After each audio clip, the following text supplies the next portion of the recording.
Ah, there you go. Ask why. How's it going, buddy? Man, you're already on here. That's quick. Man, you're fast. You're like lightning. Anyway, I thought I'd jump on here, so feel free to ask any questions and all that kind of stuff. But I figured I'd jump on here because, yeah, just randomly, just because I want to get people from different time zones and all this.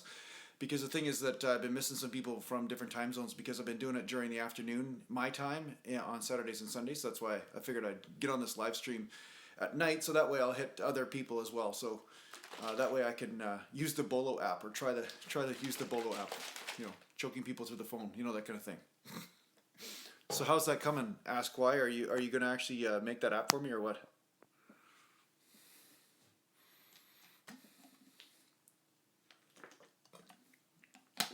Yeah, Derek P. I'll just stream 24/7. You know, the other thing is, you know, this is also selfishly motivated in some way because it seems like YouTube is not really promoting the actual videos that much. It seems like I'm having a lot more trouble getting out there right now. So it might be a Mercury retrograde thing or something like that. Who knows? But the bottom line is that the live streams seem to get promoted, so that way people know to tune in. So it's a little bit easier to reach new people and to also conversate with people that are part of the group and stuff. So some of you guys can get a chance to ask me some questions or harass me a little bit. You know, it's just I guess it's a whole new level of trolling when you get to do it live, right? It's just so much more fun. So getting trolled on you know past videos is not quite as fun for these trolls. So you know some of my fans, you know, people that are my friends might actually enjoy trolling me live. It might be different, you know, so different experience. Yeah. So how's things anyway? How you guys doing?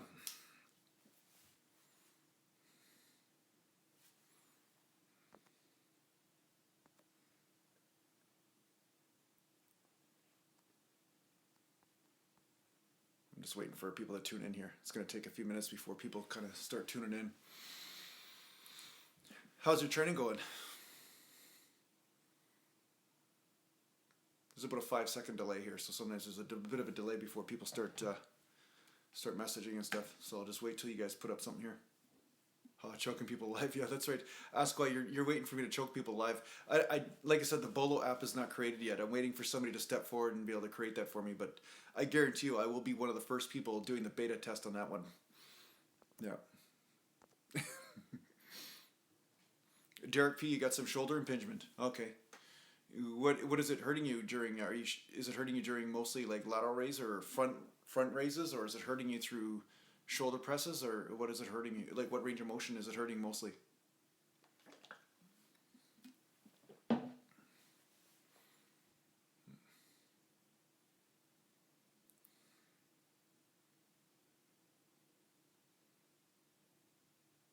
Because shoulder impingement sometimes can be a labral sort of problem where, like for me with my shoulder injury, for instance, like because of the slap tear, if I do front raises and stuff, it's not necessarily the right thing because my joint will kind of slide in and out a little bit, so it'll impinge or cause some problems.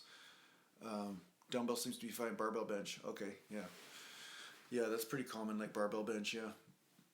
Uh, yeah, the protein powder I'm having is the Whey Isolate grass fed stuff. It's chocolate flavor, but it's the grass fed Kaizen stuff. I got the link down below the whey protein video, but I don't have the grass fed link. I only have the link for the normal protein powder. I couldn't find the grass fed one. But yeah, with bench press with shoulder impingement, sometimes if you start getting a bursitis too in an area, say you're doing too low on shoulder presses and stuff like that, sometimes you will flare up the area and get a bit of a bursitis or something. So sometimes that can kind of give you that experience as well when you bench press.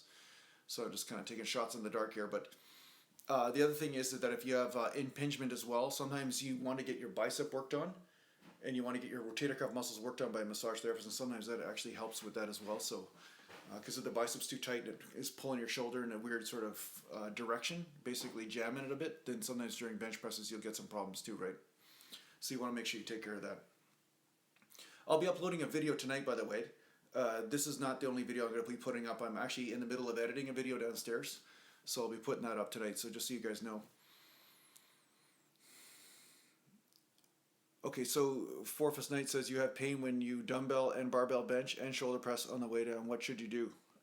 Okay, well, if you have shoulder pain with all three sort of things, you should definitely see a massage therapist or something. I know I can't speak enough about massage therapy, but really, you should get these muscles worked on. Okay, so rotator cuff here, like this is the infraspinatus. It rotates the shoulder out like this, but also wraps around here, so it keeps the shoulder in tight.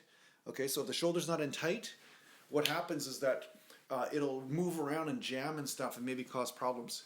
So you want to make sure that the rotator cuff muscles are actually doing their job. If they're not doing their job properly, you will have a tendency to have flare-ups or a problem or pain, right? Or sometimes the shoulder will jam or not move properly, right? Because as the shoulder moves, this ball and socket has to stay in the joint and slide like this, you know, move forward and back. And if it can't do this, then you may get some pain, right? So massage therapy, something like that. I mean, you can always go to a doctor and get an MRI and all that kind of stuff, but by the time that happens, sometimes it's a little bit long-winded. Sometimes it takes about a year or so to get into that kind of stuff. But the bottom line is that you should get the muscles healed in the area. So the muscles aren't doing their job, assuming you're not just going in there and just punching yourself in the face when you go in the gym and causing a black eye. I mean, assuming that your form is right for you and all this, then go get that checked out with a massage therapist, and then also look at your form in the gym and see if your form was also causing muscle spasms or problems or causing your body to create this pain, right? Yeah, it's always going to be one shoulder because there's always subtle imbalances and stuff. So it doesn't necessarily mean that both shoulders will get hit from the same exercise in the same way. There's always one side that breaks first. It's kind of like, you know, a flat tire. There's always one tire that goes. You drive it on the same road, but there's always one tire that there's always one tire. Sorry, this is why there's no editing. There's always one tire that basically blows out. You know what I'm saying? So there's always one part of you that has to go, and whether it's the left side or the right side, it doesn't really matter. But yeah, your form may need to change as well. So be open to that. Who knows? Maybe you're doing too extreme a range of motion, or were. Maybe you have some pre-existing injuries from something else where you basically caused a little bit of a labral tear. So that might be causing a little bit more stress. You know, all these things play a factor. Yeah, well, no, for sure. If you have some postural issues and you are uneven, it will accentuate that. But it doesn't mean that barbell is really the source of the problem. It means that you have to cater the barbell exercise to your body type and then try to straighten out the imbalances as much as you can.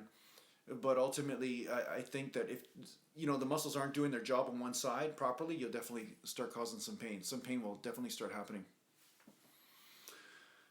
I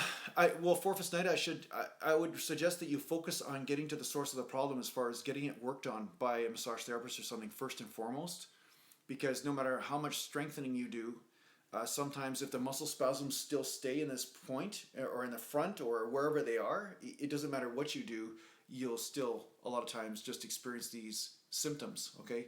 So you'll still be in pain. So you might go do a bunch of rear delt work, but the minute you go to bench press 3 months from now, it's still a problem. So it's good to do both. Do the rear delt, do the rotator cuff work, but also go get some massage therapy or something. Yeah, Chrono's saying that tape them back correctly. Yeah, but rotator cuff work will tape them back. You know, rotator cuff work will tape them back. You stick your chest out and all this kind of stuff. Ryan, how come I look like a rock? I don't know. Yo, Douglas Santos, how you doing, buddy? Okay. Yeah, Derek, definitely working on a computer all day, rounding forward is not going to be helping, especially when you're bench press. A lot of guys, like I'll just get up here. A lot of guys when they're bench pressing, they're going like this with the shoulders. But what you want to do is stick the chest out and like this. That's how you want to bench press. So your posture will be different, and you're pushing with a more or a higher biomechanical advantage, right? So that does take some of the stress off the shoulders, right? Hey, Adam Ciso, how you doing, buddy? Yeah, which works, no problem. Yeah, no problem for answering your questions there, guy. I'm trying to answer as many questions as I can when I'm on the internet. As you notice, you guys usually comment, and I try to answer as quickly as possible.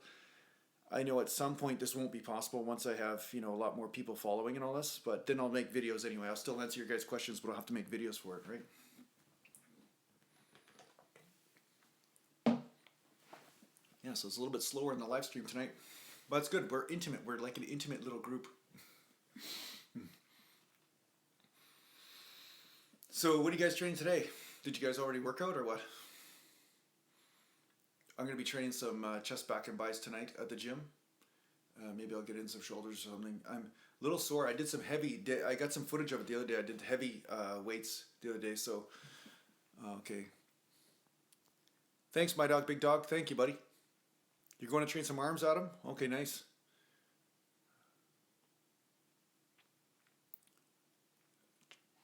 Okay, and somebody's asking me, do I have any knowledge on acridonic acid? No, I don't. Which it works. So with squats, I rest, pause, but I don't lock out of the hips. I try to keep the knees bent and keep the tension on the quads. Yeah, the tension on the quads. See, a lot of times people ask me that they're like, Jason, why don't you like, I usually come to here, you know what I'm saying? Like, but I don't come to here. This started years ago, okay? Let Grandpa tell you a story, okay? Grandpa's gonna tell you a story now. It started years ago when I herniated a disc in my back. And what I noticed, because my back was such a problem, but I still wanted to squat anyway, because I had learned the hard way about bad barbell deadlift form. So what I did was I started squatting, but I noticed that when I came up, then there was almost like this instability because there was a lot of relaxation going on in the spine and hyperextending and everything. And I found that the spine was more stable when I was slightly bent over and the back stayed slightly arched. Okay, but also the legs, the tension stayed on the legs, so that way my set was concentrating all this tension on the legs. So that way I didn't have to rest up at the top, and it seemed like my lower back would hit fatigue faster when I did this, because now the lower back starts to come in and it's instability when it's in the extended state or straight up and down. So I wanted to use all the energy of that set to make sure that the legs hit absolute failure, right? So I would stay on the legs the whole time. Then when I was getting on stage, people kept on saying to me, Jason, man, you have the best hamstrings in your legs. What the hell? What are you doing for your legs? And I'm like, oh, I'm squatting. They're like, well, I'm squatting too. I don't know what's going on here, right? And of course, it was a constant tension principle. It looks stupid to a person that wants to straighten up and they're like, I want to look a certain way, like I completed the rep, like 1, 2, 1, 2. You know what I mean? Like those old 1940s films where you just exercise in the morning and full jumping jack. But if you want to stress the muscle, and I just had a girl, she's really good shape actually. She just posted on Instagram, she's using one of my training programs and she's doing her squats and stuff, and it looks funny because she's just coming down to here, to where it feels right, and then coming up to here, but not straightening out. And it looks like a person's almost cheating, but it's really not cheating. It's about keeping that stress on the muscle and never taking it off, not giving it a rest until, of course, we talked about this in the comments, until you want to give it a rest because you can't do anymore. And then you're like, okay, if I rest just for a second, then I'll be able to get a couple more reps and push it deeper into failure, right? So this is really the premise of why I started squatting like this and why it feels so right to me, because I'm in that power position and I push where the power has to happen, where the muscles are in their stretched state, the hamstrings are in their stretched state. And then once I feel that that's contracted enough, and then the stress starts to transfer more to the lower back and to stabilizing of the lower back and the hip muscles and stuff, then I come right back down again, because I don't want the lower back to be the weak link in my exercise. I don't want this straightening type movement to cause me to end the set. I want the legs to hit failure, right?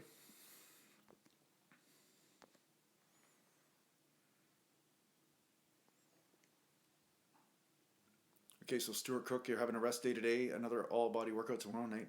Nice. Yeah, Grandpa, yeah. Okay, so Drew Garton, you did day 5 of my A plan. Been doing it for 3 weeks now. Moving on to B Saturday. Nice, Drew. Ryan, I trained all upper body and abs. Is that good? There's nothing wrong with that. Anytime you train, it's good. There's no, like, I talked about it in my last video, Ryan. Did you watch my video from last night? I'm just going to ask you right now. I'm going to put you right on the spot. Did you watch my video, Ryan? Were you did? Oh, okay. Well, good. I was hoping I'm putting you on the spot and you're like, no. Okay, so you watched my video. Well, in my video, yes. Oh, no, maybe you didn't. Okay, you're giving me the eyebrows. Okay, maybe you didn't. Yo, man. Yo, Vajin, how's it going? So, anyway, in the video, I talked about how I started training. I used to do upper body 3 times a week. That's how I started training. It was like an upper body circuit. So, yeah, you can train upper body and lower body. That is not really a stress or like a bad way to stress the body, okay? It's not necessarily a bad way to stress the body, because I find leg training takes the most out of the body anyway. Anytime you're doing squats and you're doing stiff-legged deadlifts or Romanian deadlifts and you're including the lower back and the hamstrings and legs, I find that is a lot more stressful on the body than training arms, right? So I find that it does make a lot of sense to do upper body, lower body. I can see that there is some sort of logic to that, right? Stuart Cook, you love partial squatting. Yeah. Well, that's the thing. Partial squatting, what is squatting? I call it athletic squatting. That's what I call it, right? Because when you're squatting and you're squatting ass to the grass, a lot of times you're just putting yourself in a contorted type position. And sure, it takes some talent to go down there. Some guys are, it's beautiful to watch. But at the same time, it's not necessarily the starting position you would choose if you're going to run a race, or if you're going to be on a lineup for a football team and you're going to push off the line and try to push on an opponent.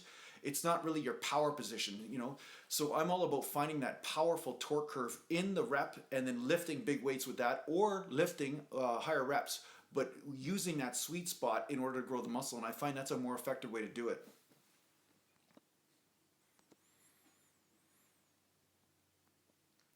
Yeah, I'm doing pretty good, Vajin. Yeah, I'm doing pretty good. I'm doing all right. We're in the middle of our move still. Our house is a mess, right? So another week, well, 10 days or so, 10 days to go, and then we'll be going. Yeah. Okay, so what about adductor and abductor muscle? How important are they for wider quad appearance from the front? And also, does growing the adductor muscles have any side effects for men? The abductor muscles. Okay, the abductors and the adductors are the muscles on the inside of the thigh, and the muscles on the outside. Okay, so the ones, like, watch, you know how I do this, right? That's the abductor. That's the abductor muscle. That's the muscle that you use in order to lift the leg, right? And the glute medius and all that, and the piriformis, I guess, a bit in the bottom part of the range. But the bottom line is, I wouldn't really concentrate on that. Here's my experience with it, okay? I did squats to grow legs. I did one-legged squats to grow legs. I did leg press to grow legs, and Romanian deadlift. Okay, that's really the main four that I concentrate on. You know, variations of the one-legged squat, variations of, well, I didn't even do front squats, honestly. I did mostly lower back squats, like low back squats, okay? So that said, I noticed that when I went to my first bodybuilding show, when I was posing on stage, I noticed that there was a little bit of not quite enough definition in the adductors, okay? Now, I was doing Smith machine lunges at that time, so my legs were growing. But after that competition, I decided to do free weight one-legged squats. And it was actually by accident, because I changed gyms and that other gym did not have a Smith machine. So I was forced to use a free weight type of one-legged squat. Now that one-legged squat didn't work my hamstring or my butt as much as I found the Smith machine did, especially my butt. My butt got a really good workout on the Smith machine, and same with my quads.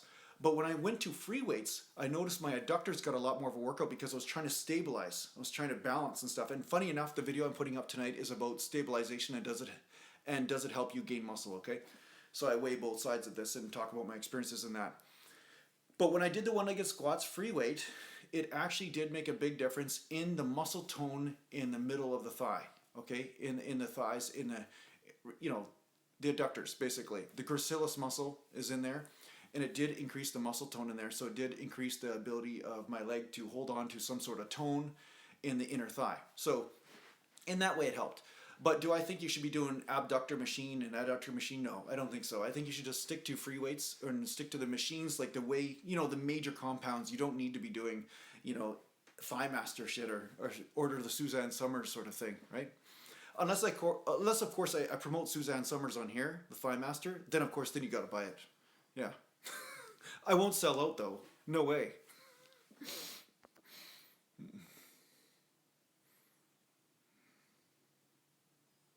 Oh, JD Kanush. Okay, you're sore from the calves. Yeah. Yeah, that's the thing about calves, man. You can get sore, you know, and when you do more frequent training, people really underestimate the cumulative effect of training more frequently. And that's what I did the video on a couple days ago.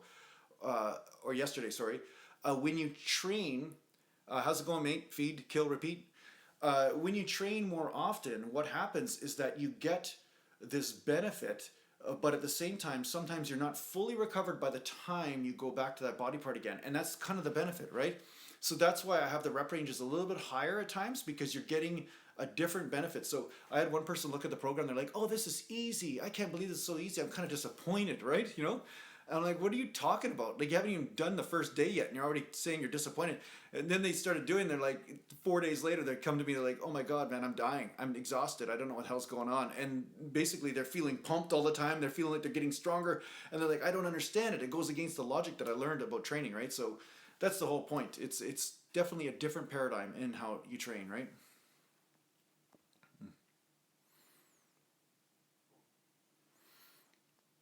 Yeah, thanks, JD Kanush. Yeah, I think you're going to really like it. As you move through the different training programs, you're going to really enjoy it. I know 100% you're going to get a lot of benefit from it, and it will change the way you see training for sure. Derek P, yes, I have experimented with volume training. And I just the other night I did some of it, okay? So what I do is frequency is my first priority, but I do some volume from time to time.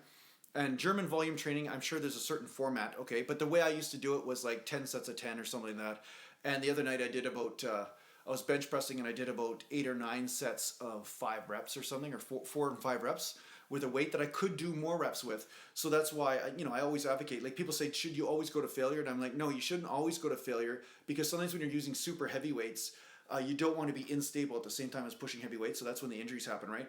So you want to make sure that you're kind of having a little bit left back in the tank, a little bit of gas left in the tank. So that way you're staying coordinated and staying in your groove. Because if you're totally off in your groove, then you can get an injury. So ultimately, that's when I'll use a little bit more of a German volume training approach, where I don't hit failure, but I may do more sets just to hone that coordination to make sure that groove is developed, right?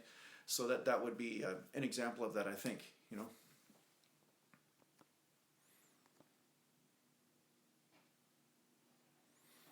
Okay, are cable bicep curls and machine curls interchangeable? Both have constant tension throughout the moment. Yeah, I think they would be cable curls and machine curls, but the thing is the angles will be different, right? So say if you're doing cable curls like this, right? This is kind of like an incline curl, which I think is much better. Like say the tension is coming from back that way. This would be a better type of curl, I think, for the bicep brachii. But in the front, sometimes you'll hit like a little bit of this here, right? And a little bit of forearm if you're doing like this, right? And the arm is out in front of you because there's a partial contraction. So I think both are great. They are both good, but different. And, somebody here saying they don't like machines. Okay, Vojin, you don't like machines. I used to be like that. Honestly, I used to be one of those machine haters. I'm like, oh, it's just stupid. Why would I use a machine? But ultimately, I think that if you use them in conjunction with your compound movements and with your free weights, it's a really potent combination. There's a synergistic effect from it. But if I had to choose one or the other, yes, of course, I'd always choose free weights, right? Because that's a natural way the body moves. It's made for lifting and stuff. But there are some angles that machines can get that really do help accentuate certain areas of your body. So yeah, I'd say using the cables are great. Different angles of the cables is a good idea. Okay, let me see here. I'm just trying to make sure this is not Steven Spielberg shit, just so you know. I don't have a very good camera here. See, something's going on here. You guys are... Okay, let me just correct this thing. I don't have a cameraman. I don't have a cameraman tonight. Notice what this is? I cut myself with a shaving. Bad, Jason. Bad. Okay, let me just find out who's on here.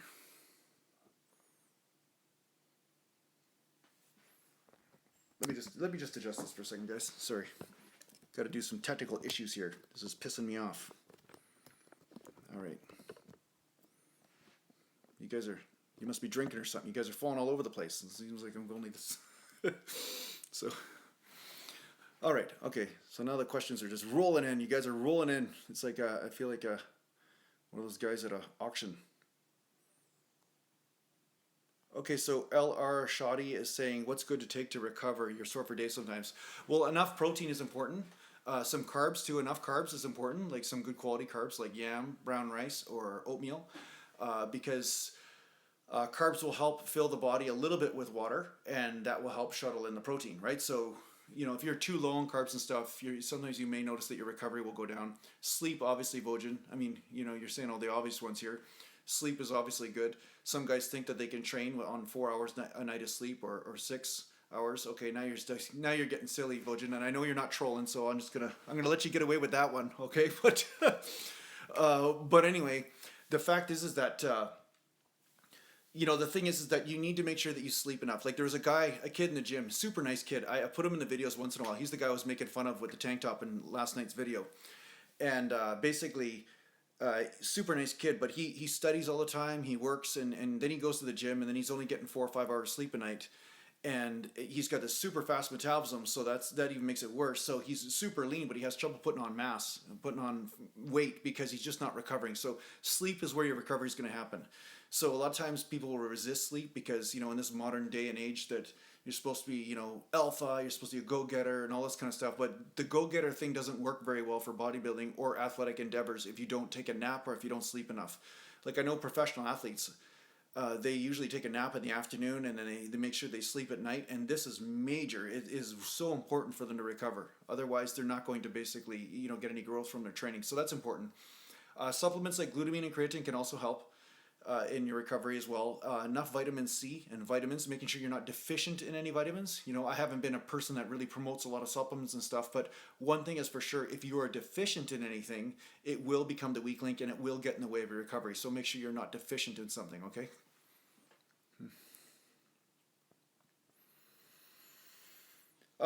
D Fitness Junkie, what do I think of fat grips concept for free weight training? Okay, I've never used fat grips and I never had to, and bang, you know what I mean?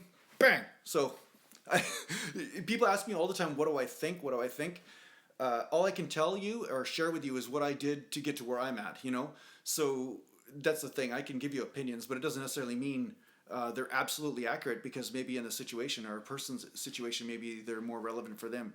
But I don't think it's necessary. I definitely don't think it's necessary.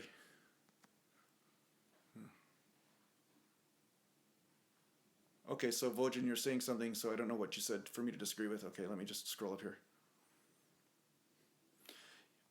Yeah, Vojin, also, yeah, cold and hot is actually, that's a relevant sort of thing. Yeah, because you're flushing the area with blood, so that's cool. Yeah, that's a good technique too. Mate, feed, kill, repeat. Any advice on building lats? Did you ever watch any of my back training videos there, mate, feed, killer? Kill, repeat? Huh? On the secrets to training back? I did like several videos on it, so I just want to make sure or know where you're at or where your knowledge is at here, because then I can repeat myself, or maybe I can come up with something new here. So let me know if you've seen those videos.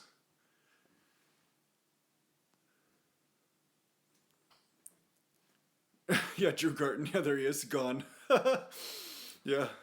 Yeah, good night there, Drew, if you're leaving.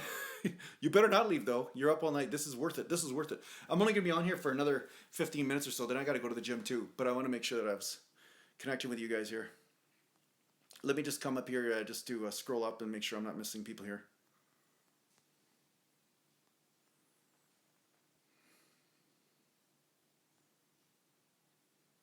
So my dog, Big Dog, is asking, do I believe neck, arms, and calves should be the same size? Uh, I don't know. I think it will depend on your height and stuff too. I think that may play a role in how it looks. But the mirror is your best judge. I mean, the mirror is the best judge. But I mean, it might be an idea. My calves were always an inch or two under my arms, to tell you the truth. I'd be on stage with 17-inch calves and 18 something inch arms. So, uh, yeah, I think you can sometimes get away with a slight deviation, you know?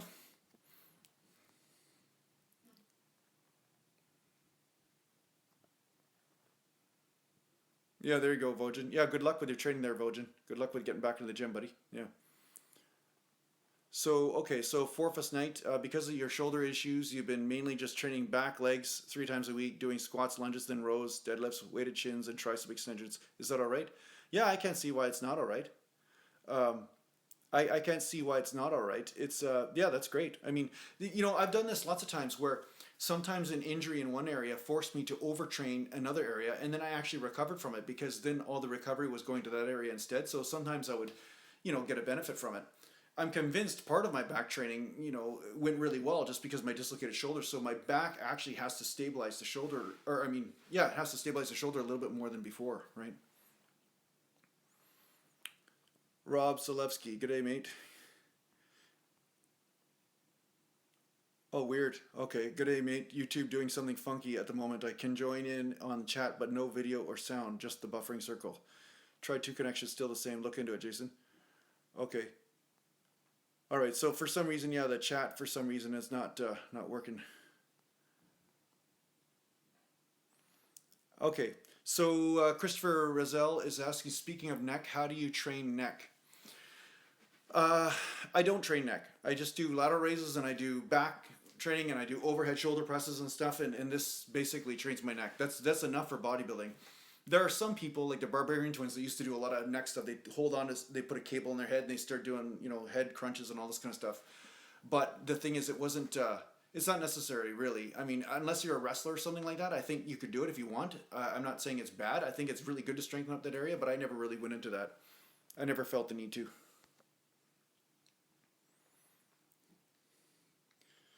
Vojin saying, would you recommend face pulls for shoulder issue fix? Maybe. Face pulls might work because there is some external rotation involved, so that might work. Yeah. Yeah, JD Kanush, you're right. For wrestling, you did neck bridges, and that's because it'll save your freaking life. So I totally agree with that. You know what I mean? Like, because that's definitely sport specific training, because you want a strong neck to make sure nobody's, you know, getting their neck broken or whatever, right?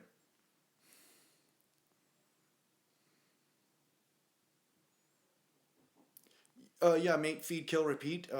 Should ask if alternative ways to hit lats. So we'll look for the video list after this live stream. Yeah, okay. So if you want to build back, one way to do it is the pre-exhaust principle. So say do dumbbell pullovers or lat pull downs like this, like you know those pull to the waist lat things. Okay, with the bar, and then go do your sets of rows. So pre-exhaust first, then go do a set of rows. Or do like 5 sets of these types of things or dumbbell pullovers, right? Pre-exhaust those lats and then go do your back work. And that will definitely help you get that mind muscle connection with the lats. Excuse me, I just did a video a couple of days ago. I think it was 2 videos or 3 videos ago. And it was about me doing chins, and I was teaching you also how to chin.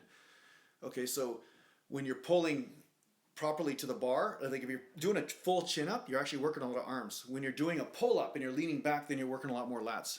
So go through the last 2 videos I was doing, my vlogs or whatever, and basically that will teach you as well. And just look under uploads down here, and you will see how I'm chinning there, and I give a lot of good tips on basically how to really get that back.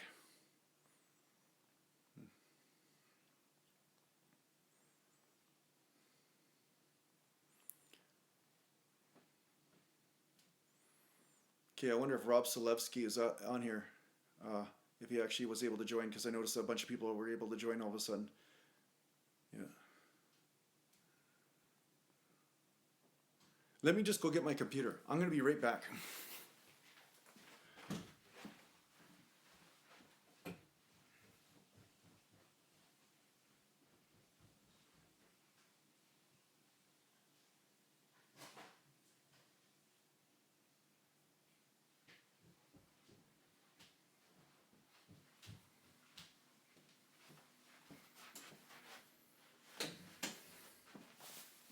Okay, got it. Okay, I got my computer here. I'm just going to check something here, because I'm getting messaged by people here of whether the stream is working or not.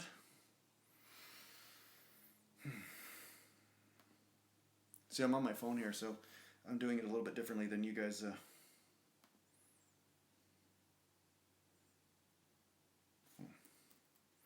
Okay, so yeah, it seems like I got 25 people on here. All right. I'm going to message on here. See, I'm on my own chat. There we go. Ha! Now I control you guys. So that'd be pretty hilarious. Yeah, now I can find you. See, this is almost like the Bolo app. I'm actually in the comments with you now. It's like I've went into the matrix, so now you guys can't mess with me, right? So now I can find you directly. Yeah, see, finally. So okay, I'm gonna read from here. This is gonna be easier than me messing with my phone. Wow. Okay. Cool. Okay, so let me just go here. Big and strong 21. I'm planning on cutting for 2 months. My body has never been under 15% body fat. Should I carb cycle, increase fat? Okay. Yeah, why not? I mean, the thing is, you got to play with your calories from your energy food, like I've talked about. Do I count calories? Watch that video on Do I count calories, and I tell you exactly how I do things. And yeah, whether you lower your calories through fat or through carbs, it's up to you. Sometimes people respond differently to carbs than fat. So that's really important for you to understand that if you're responding differently, sometimes it's good to reset the system. So say you're having a blood sugar problem with carbs. Sometimes that makes it really a good idea for you to have a moderate fat diet, like good fats, like more from avocado and almonds and things like that. Flaxseed oil, fish oils, these types of things, that will be your fat. You bring the carbs down, but you bring the fats up pretty high, and then you have protein and green every meal with those fats, and then you start to reset your metabolism and your blood sugar. So then your blood sugar starts to stabilize, and then when you do introduce starch again, then sometimes your body has a better ability to deal with it, because it's almost like the insulin sensitivity has been able to reset. And that's something I think happened with me, because in the beginning of this cut that I've been doing, and I'm not really cutting hardcore now, but in October I started to cut pretty good, because I was like, okay, I got some body fat here. I gotta shred this off, because it looks a lot better in video, of course. And at the same time, I wanted to see, okay, can I get in shape here? What's going on? Let me master myself in the diet here again. And what I started to do was eat fats, but I cut my carbs right down to only 1 or 2 meals a day tops, like just a little bit of carbs, not much, right? Probably 100 grams or something, 150 grams tops. But then from there, I was eating a little bit of avocado, where I'd have a handful of nuts or something, but it was just meat and nuts and green. Okay, that's what I was eating. So from there, after about 3 or 4 months, I started to notice, yeah, I'm getting leaner, but I'm also getting flat. I was kind of flat, like so certain muscles weren't necessarily responding or inflating, although I was getting a little bit leaner. So at that point, I thought, okay, now it's good for me to carb load again. Now let me introduce the carbs again.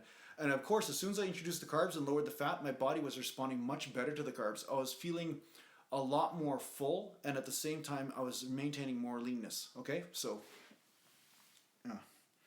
okay, let me just, somebody just asked a question here. Hey, Kajal Anjar. How are you, Anjar? Yeah, how you doing? And let me just scroll up here.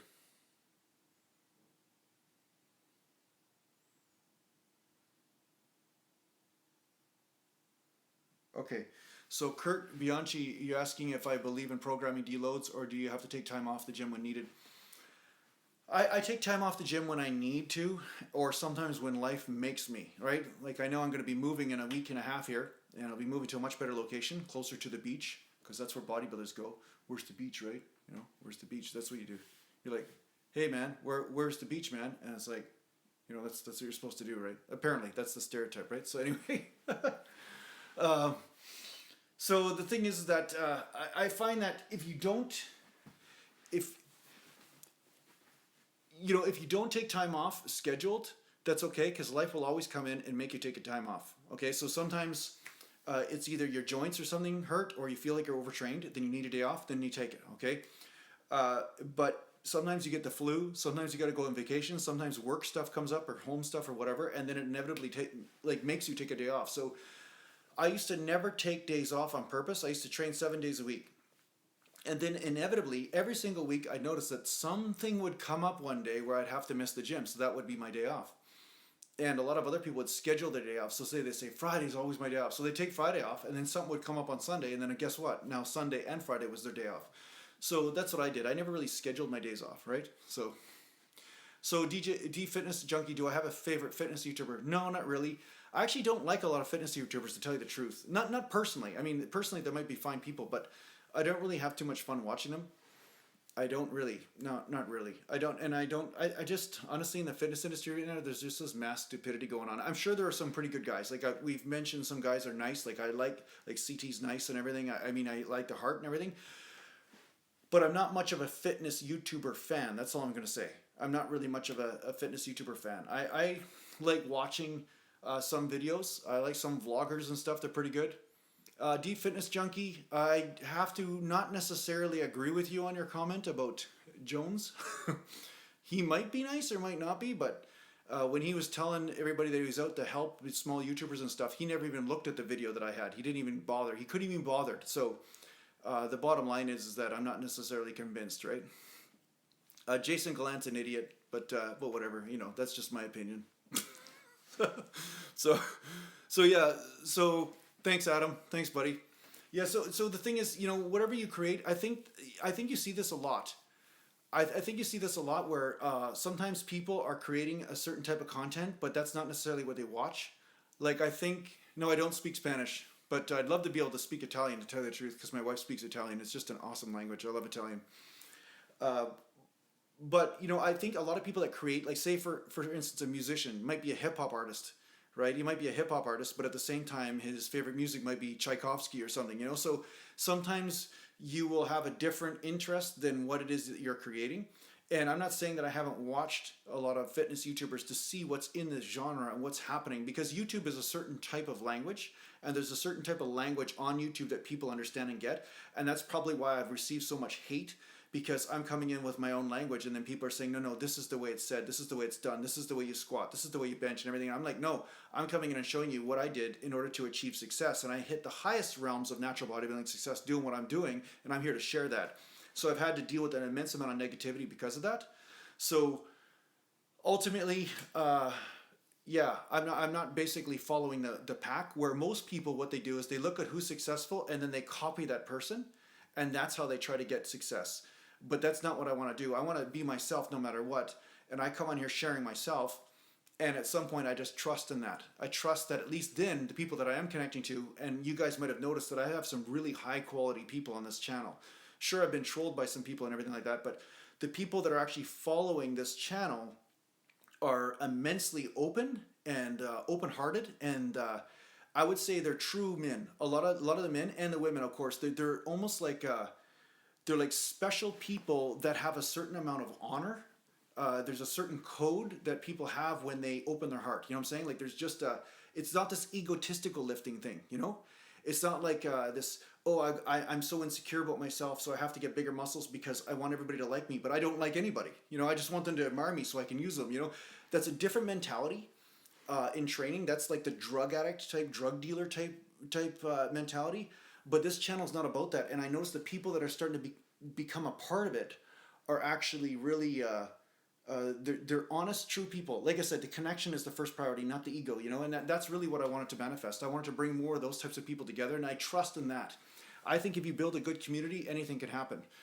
So yeah, I'm here to break some of the bullshit that is out there on YouTube right now, and some of the stuff that's on social media where people have this, I guess, disrespect for the human body. That's what I could say. It's a disrespect. They don't honor themselves and honor their own bodies, and they're willing to abuse them just to hit a picture in their mind, and I'm not okay with that. I think that's stupid. So.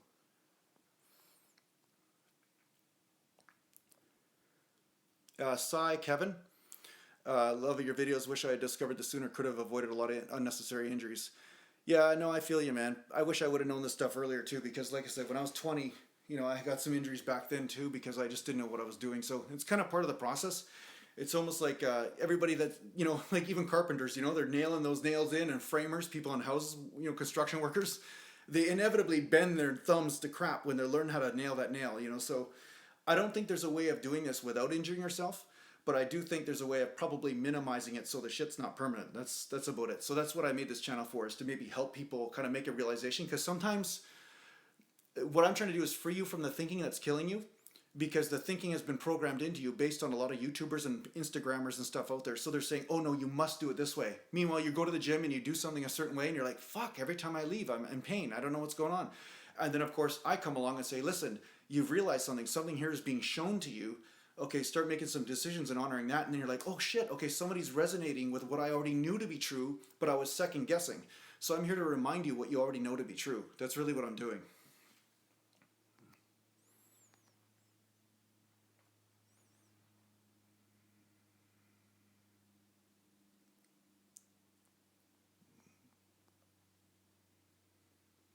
Oh, Kalel Anjar, Gallant, you've been waiting for my live since the last one. Great, thanks. Yeah, no, I'm putting up videos. Just, you know, I will be putting up another video tonight, guys. So don't worry. Like tonight, I'm going to be putting up another video. So I'm going to do this. I'm going to do these live streams on top of the video uploads. So make sure you watch them, because those videos will actually spur conversation as well. So then we can use these chats for us to have conversations, for me to elaborate on whatever it was I said in a video or something like that. So I think that would be a more effective way of using all this work that I'm putting into making these videos too. So I think that would be a great idea. So if you can, just please do that. That'd be good. D Fitness Junkie, do you think as you get older, the passion for bodybuilding will ever leave you? Do I think? And if so, what would be my replacement? My passion will not leave me. Not necessarily for bodybuilding, but passion moves around, as you know. Passion moves around. And years ago, I lost my passion for bodybuilding and it went into hockey for a bit. And then, of course, I injured my shoulder, dislocated in hockey and stuff. And then I ended up in meditation and things. And then my passion started to grow for everything. So now bodybuilding, fitness, making videos, creativity, it's all kind of part of the same sort of thing for me. So it's like I can't separate one from the other. So bodybuilding and YouTube's almost the same thing. But I will be doing other creative endeavors such as 4x4ing and off-road type stuff. I'd like to get into that at some point. And I do have a meditation channel as well. So anything creative is passion for me. And bodybuilding is a way for me to share that. So do I think that my passion for bodybuilding will drain? No, I don't, because lifting weights and getting that connection to the body is always exciting for me. But what makes it even more exciting is that I've found a way for the creativity and the passion for bodybuilding to be combined together. So yeah, I don't think that's going anywhere soon, right?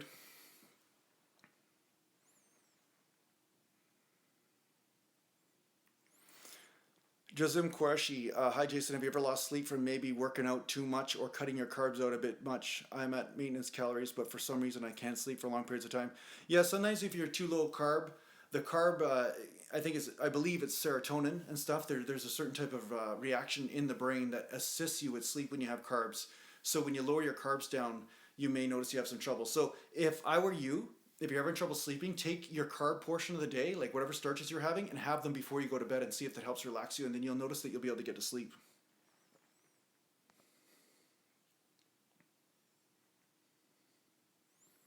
D-Fitness Junkie, that's nice. Your mother follows my meditation channel. Yeah, I haven't been as active on that channel lately because the weather's been so crappy, and then I've been putting so much energy into this channel. But I'm going to get back at it once I get my studio set up and everything. Then I'll be able to actually get everything a little bit more consistent with everything. So yeah, don't worry. Tell your mom I'll be still making content for her as well. Okay, Voljan Staniko Vokov. Yo, Jason, serious question. Sometimes your sex drive ruins your sleep. What would you recommend? Well, a girlfriend, I guess. I don't know, man. Yeah, you're not the first guy that happened to, so no. Yeah, Jesem Qureshi, that's probably your problem. If you don't eat starch, you get your carbs from fruit. I would actually have unless of course you're totally allergic, I'd have a little bit of starch before you go to bed and see what happens. I think that'll help. Ask why you're giving me a sad face. What's going on? Okay, your internet is so slow I can't even watch your stream on my phone. Damn it, Ask why. I did this for you, man. You keep missing my live streams and now you can't watch it. Shit. Well, that's too bad. Yeah. Spence62, I made a video on this. You said tips, you're asking for tips working out with a fast metabolism. I did a video on this a while ago, and it's called Tips for Hard Gainers. How to gain muscle for hard gainers. Look in a little magnifying glass or in uploads or whatever, scroll to the videos, and you'll find a hard gainer video. And I give a bunch of tips there for that.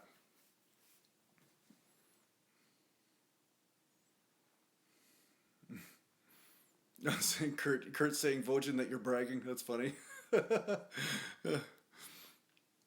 Okay, so Mud Vane is saying, hey Jason, if I do push-pull legs split 3 times a week, roughly 12 to 16 sets per session, that's all I can handle. Could that work, or the body needs more volume to grow? Of course it could. It could work. I mean, it's not about volume, it's about intensity most of the time. See, volume is good. I'm a total propensity, I can actually say volume is good, okay, because I like volume, but the first priority has to be intensity. Because you're a power athlete as a bodybuilder, okay? A bodybuilder is more a power athlete. If you were an endurance athlete, you'd be built like a marathon runner, right? That's the difference. And we know marathon runners aren't bodybuilders. They're incredible. They're in incredible shape, and I have an immense amount of respect for them. But they're not bodybuilders. It's a different type of energy, different type of stimulus, okay? So when it comes down to bodybuilding, you have to realize that it's really the first 4, 5, 6 sets of a workout that's really doing the majority of the damage. That's when you're really working those fast twitch fibers. So that's where you're going to get 60 to 80% of your gains. Then the extra volume will give you that extra 20% or 10%. I don't have exact numbers on this, but the bottom line is that it will give you some result. But volume really isn't the priority. It's about, are you lifting weight that's challenging and hitting failure often enough to create some sort of adaptation, right?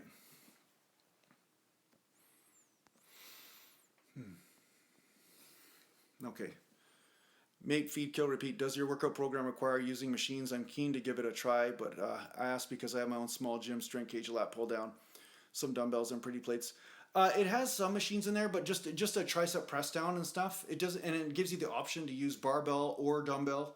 And the routine also gives you the option of picking the exercise. Say you don't have access to one of the exercises. So it's not like it's set in stone. I would like you to try to stick to the exercises. And there is a leg press part in there where I ask you to do leg presses. So if you're going to do leg presses, I would recommend maybe that day just doing something that's easy on your lower back. That's the whole point of the leg press. I want you to do something where your lower back isn't getting hit that hard. So maybe some one-legged dumbbell squats would be good for that. But otherwise, yeah, you could still do the routine at home. You would just have to substitute a few exercises. And if you want, you just message me and I will let you know what exercises you could substitute with a home gym. Okay, so it's not like I disappear the minute you give me $20 and all of a sudden I'm gone. No more live streams, no more YouTube channel, right? so yeah, we can still talk. Big Shooter, do I like dairy in my diet? Yeah, I like dairy in my diet. Not because it's probably the best thing for me, but I do drink milk and my non-fat mochas and all that kind of stuff. Yeah, Bro Science does say eat carbs early in the day to avoid fat storage. Are calories in versus calories out more important over time? What time do I eat my carbs? D Fitness, did you watch Do I Count Calories? Did you watch that video? Do I count calories? I'm asking you that, so I expect an answer here. I expect an answer. You see this? I want an answer from you, DJ Fitness Junkie.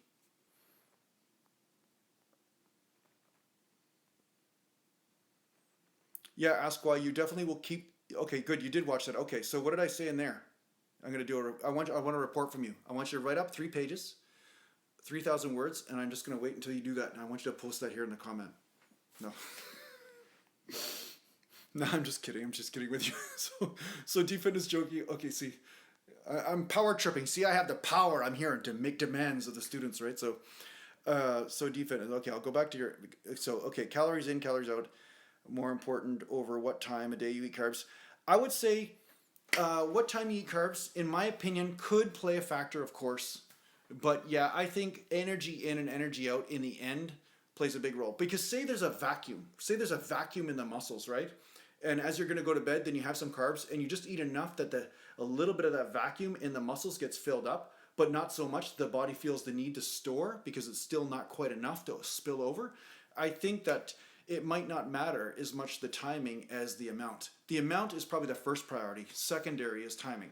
So does timing play a role? Probably. But I think the amount of something is the most important. I still want the report though. I still want the report, okay? The Leafs lost. Well, that's not surprising. No, anyway. Just wait till I get cable. I'm going to be watching hockey like crazy. That's for sure. D-Fitness Junkie, you said you've seen all my videos. Now I know you're lying. Now I know you're lying. There's no way. Okay, so ask why. You tried the way I do squats and you feel less pressure on the knees and the more quads being used. Yeah, and I mean, like I said, feel free to experiment with the range of motion. You might be a parallel guy. You might be even a lower parallel guy, or maybe not. You know, it's just up to you. Some people try to mimic my form exactly, and I'm not asking you to do that. I'm saying find out what that form is for you. But yeah, that constant tension thing, it is killer because you're making sure. Because here's the thing, with squats, you're using lower back, you're using legs, you're using hamstrings, glutes, all this kind of stuff. But if you squat in a way where you make sure that your legs are hitting failure first, that means it must be the right form for you to build legs, right? Now, if you wanted to do squats to build lower back, that would be a different sort of thing. But usually the lower back is weaker than the legs. Usually the legs can lift more weight than the lower back. So the bottom line is that this seems to be to make the most sense if you want to build legs as a bodybuilder.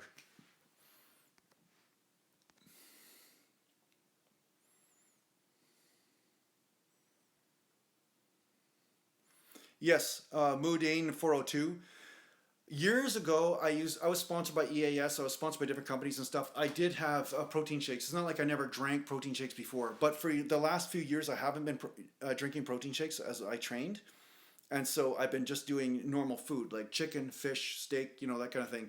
So in the last 4 months since I've been dieting, it's only been this last 3 weeks or 2 weeks that I've been using protein shakes. And I have noticed that there's more of a pump in the gym, and I am noticing that my recovery is slightly better actually. So it has made a difference.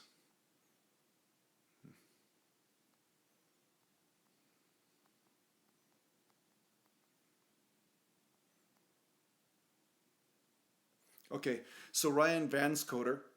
It's nice to see you, Ryan. I haven't seen you for a little while. You haven't been commenting on all my videos, Ryan. I'm going to call you out right now. You've been losing touch with me. Why don't we talk anymore, Ryan? Hey, where you been, man? What's going on? So anyway, you're saying, hey, Jay, any thoughts on building muscle with light weights? Hitting failure at about 15 to 25 reps.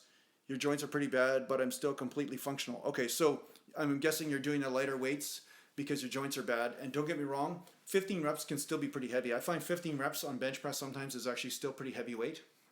So you can gain muscle on that. Do I think that you need to do heavier weight once in a while? I think so, once in a while. But that once in a while has to be dependent on whether the health of your body is there or not. And if your body's not healthy, if the joint's not healthy, what's the point of doing something heavy if you're going to tear something, right? There's no point. If you're going to do something heavy and then it causes you to tear something, then your training is gone. So sometimes you have to wait it out. Sometimes you have to say, okay, maybe I need more sleep. Maybe I need some sort of healing or recovery in the body. Maybe I need to change my diet. And sometimes you just got to sit there and wait until the body is ready for that. And that has happened to me multiple times. That's why you don't see me bench pressing 315 for reps all the time stuff. I'm always trying to say, okay, I want my pec to feel good. I want to also get the pec recruitment, but I'm not lifting heavy just for the sake of lifting heavy if I think that it may pose a risk to the body. That's the whole point. Sometimes you got to wait it out. Sometimes you got to just basically do the reps, pump the blood in there, trust in that process, and then work on the muscle knots. Like people misunderstand, like they totally underestimate actually that if you have joint or if you have shoulder pain or tightness in the pec even, sometimes behind the back, sometimes between the shoulder blades, you have muscle knots that are preventing the shoulders from moving forward and back properly, and this will cause pec and shoulder problems. So sometimes you need to address these things. You know, you wouldn't actually take an airplane in the sky if one of the wings was clipped, right? So it's the same thing with your muscles. You do not want to go super heavy if not everything is firing right, because that's when you will injure yourself.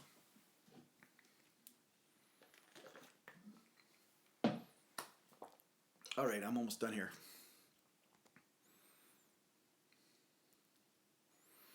Kurt Bianchi, did you see my video on squats or shoes I like to train legs in? I did a video on that.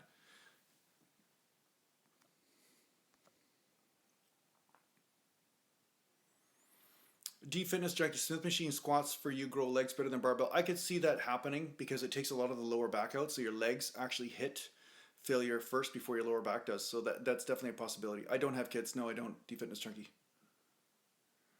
Yeah, there you go. Yeah, check it out. I use Adidas shoes. You see me using them all the time. And in my last video that I put up last night, check that out, Kurt. I put a video up last night on frequency training, on does a higher frequency help you with more mind muscle connection. You can see me doing some calf raises with the shoes I use. I use Adidas shoes. They're a skate shoe and they're flat. So I find they're perfect. Perfect because they're flat. You don't want to have anything that has a cushion on it or anything. You don't want to use a running shoe, that's for sure. And I have the link also to Amazon down below to the shoe I use. So if you want to use that, that's great. If you want to check that out.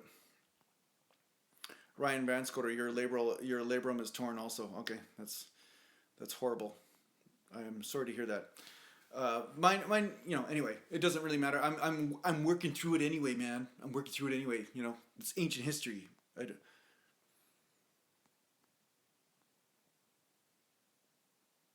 Drew Garton, how often should one practice stomach vacuums, if at all? I never do. But what I do though is when I squat, you activate your core, right? You slightly arch the back and you suck the belly button towards the spine. And that assists with activating the core. So that's something a lot of people forget. And that's why I don't really agree with using a belt a lot, because the belt is teaching you to push against the belt with your stomach, and that's the opposite of activating your core. Thanks, Bojan. Yeah, have a good night out, Bojan. Yeah, D-Fitness Junkie, Dr. Hose can help you too. Actually, yeah, some of those TENS machines can work pretty good. Yeah, take care, Bojan. Yeah.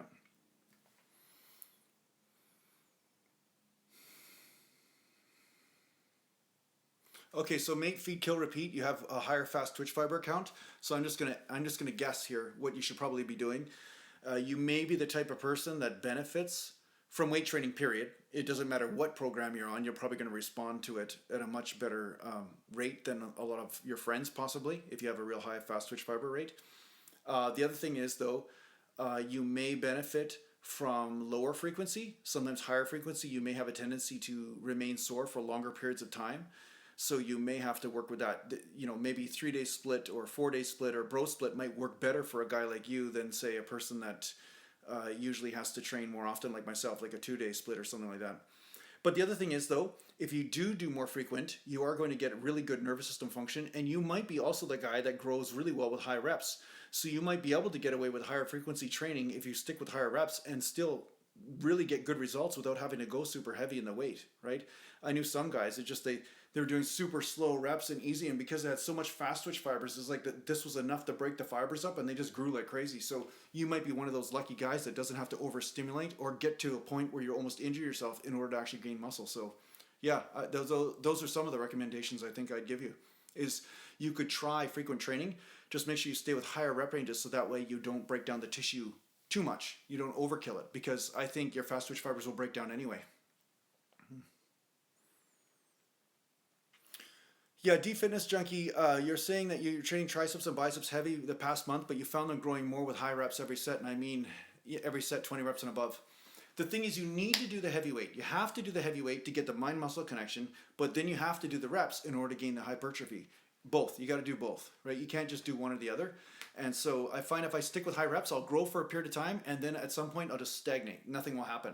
It's almost like I go a little bit backwards. So that's when I know I need to feed my body with a little heavyweight or a heavy workout, and then I go back to the repping out again, right? So it's this never-ending cycle that you kind of go through.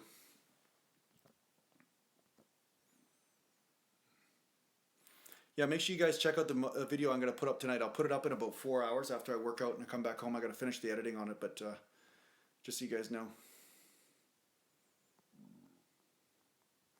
Okay. Okay. Good. Yeah, I think I've 8 thoughts. What are my thoughts on full body workouts?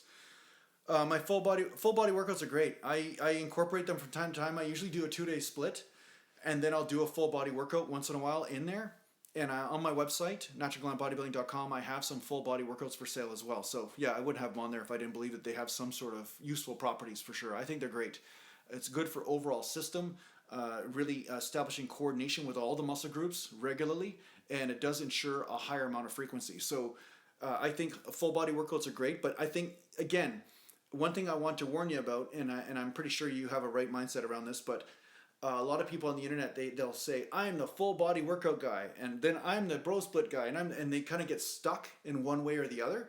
But each way is right. It just depends on where you're at in your training. And sometimes you've been doing full body workouts for, say, a couple of years, and then your body will probably adapt much better with higher volume, lower frequency for a bit, just to change the stimulus up. So don't be afraid to change it up. That's all.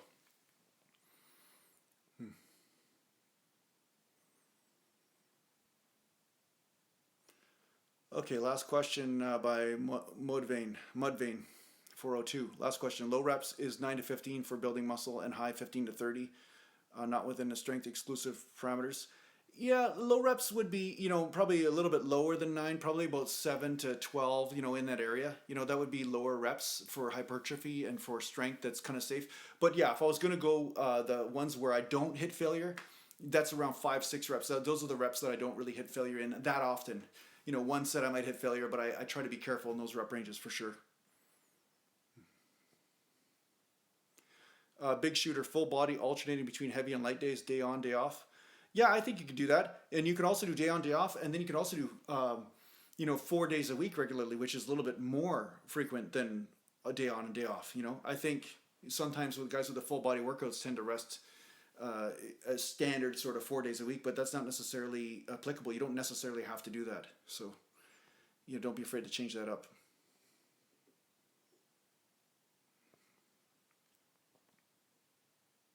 Okay, guys. Hey, Boxer Fencer, how you doing, buddy? Okay, so you're saying, what do I think of post-exhaust bench press, then flies? And when you pre-exhaust, do you go to failure on the first exercise? Yes, you do go to failure on the first exercise. That's why it's called pre-exhaust. You want to exhaust that muscle. So you should go close to failure. But don't go to a place, of course, where you're injured or anything, but we already know that. I'm assuming you're advanced enough that you know this, because you and I have talked a lot, and we're good buddies now, eh, Boxer? We're good buddies, man. So the fact is that, yeah, you want to exhaust the chest as much as possible, then go to bench, so that way you have very little left when you get to the bench, so the chest is going to hit absolute total failure, right?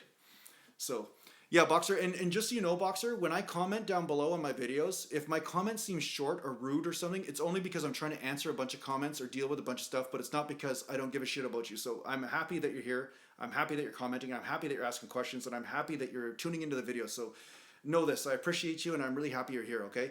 Because I know you got the sense that I was probably a little bit short with you when I was answering your comment down below the video, so I appreciate you, just so you know. So I'm not trying to be an ass. It's just that sometimes I'm trying to kind of juggle a bunch of comments at the same time. And I find texting is just so fucking inadequate, isn't it? Like, you text somebody and it's like, no matter how you say something, it doesn't come out right. So then you have to write a book to make sure that it's coming out right, so you're not being rude. So that's why I'm doing these live chats too, so I have a chance to actually really talk to you guys. So my apologies for anything that comes out the wrong way. So thanks for being understanding. Yeah, D-Fitness Junkie, I might be a Canadian, but man, I've spent a lot of time being an ass too, so don't worry. I mean, I could really accept a person if they think I'm an ass. It's okay. So I think we all have our asshole moments, so it's all right. But I really do appreciate the people that aren't assholes, because I know how hard it is to not be an asshole. Sometimes it's just too easy to be an asshole, isn't it? Cool. All right, okay, so this is the last question I'm going to answer tonight, and then I'm going to head to the gym, guys, okay? So Ask Why, my good buddy Ask Why with the Joker face on there. He's a friend of Batman's. Well, he's not really a friend, but, I like Batman, so the Joker's kind of cool.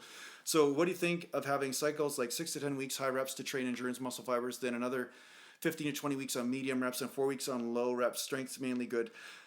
I don't think that's a problem, but I prefer to fit those cycles of rep ranges into a week or a couple week process. Okay, so I don't structure it quite so long term because the body doesn't seem to work, at least for me, in those long term cycles. Okay, I find that I need to be able to adjust on a day to day basis. How do I feel today? And that's what I'm going to train. So some days I feel strong and I feel like, okay, heavyweight seems to be the right thing. It feels like I can just run through a wall. Those are the days I want to do the heavyweight. But some days I walk in the gym and I might have a plan of doing 5 to 7 reps, but I can tell my body feels like broken glass. It's just not the right day to do 5 and 7 reps. So that's the day I want to do higher reps, okay?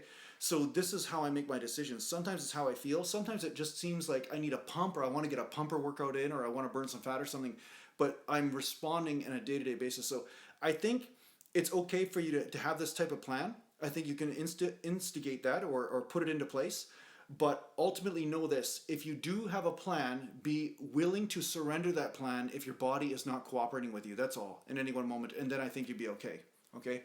So if you're on a low rep 4 week type of workout, don't be afraid to take an extra day off, or don't be afraid to rep out that day if your body is feeling like shit. Okay? Because otherwise you'll get a scenario like Eric Wong in Ireland there, where he basically lifted heavy even though he knew he shouldn't, and then he tore something, right? So, yeah. Yeah, thanks, guys. Well, thanks a lot for tuning in. I'm glad I could connect to a couple of you here tonight. And I'll be jumping on sporadically, but I will have another video up tonight, so I expect you guys to talk to me there. All right? Thanks, guys. Yeah, have a great night, eh? Take care.